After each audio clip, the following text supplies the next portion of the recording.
اور یہی فکر صحابہ میں بھی تھی.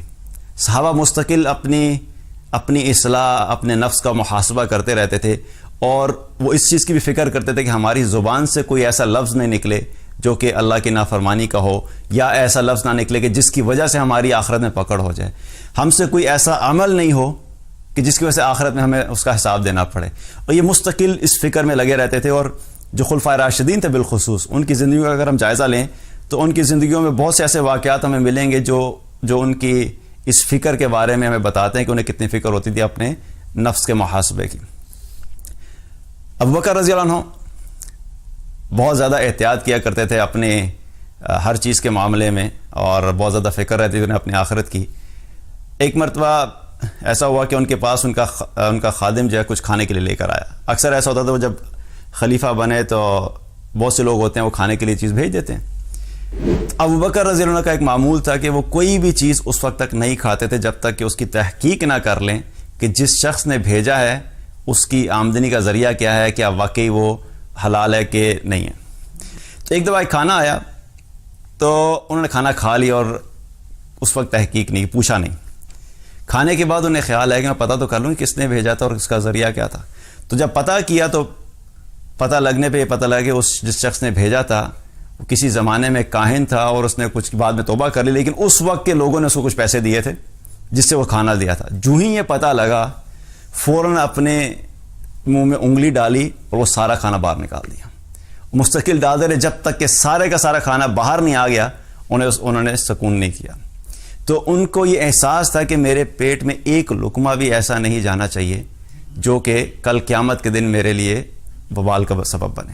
تو ایسی احتیاط کیا کرتے تھے صحابہ اپنی زندگیوں میں، بولنے کے اعتبار سے، کھانے کے اعتبار سے، رہنے کے اعتبار سے.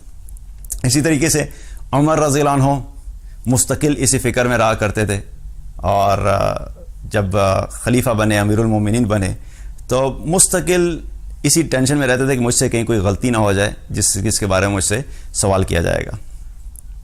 ایک مرتبہ اپنے اونٹ پہ بیٹھے ہوئے اور بہت تیزی سے جا رہے تھے. علی رضی اللہ عنہ نے دیکھا کہ امیر المومنین اتنی جلدی میں اونٹ پہ بیٹھے جا رہے ہیں. تو علی رضی اللہ عنہ سے پوچھا کہ امیر المومنین آپ اتنی تیزی میں کہاں جا رہے ہیں؟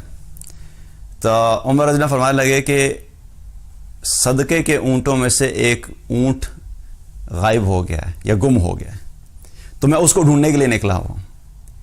اتنی فکر تھی. اب حالانکہ جس کی رسپانسبلٹی ہے، جب آپ امیر المومنین ہوتے، ظاہر ہے نیچے جتنے بھی کام ہوتے ہیں آپ نے کسی نہ کسی کو سونپا ہوا ہوتا ہے، تو ہونا کیا چاہیے تھا کہ جس کی ذمہ داری تھی اس کو فکر کرنی چاہیے تھی.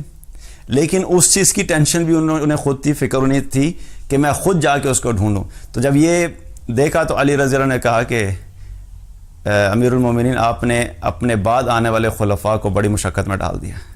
یعنی کہ آپ نے اتنا ہائی سٹینڈرڈ سیٹ کر کے جا رہے ہیں اکاؤنٹیبلٹی کا اور تقوی کا اور محاسبے کا، کہ آنے والے خلفاء کے لیے اس کو مینٹین کرنا بڑا مشکل ہوگا.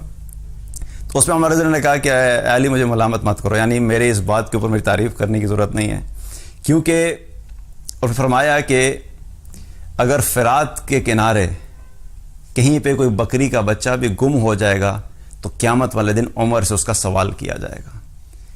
عمر سے اس کا سوال کیا جائے گا.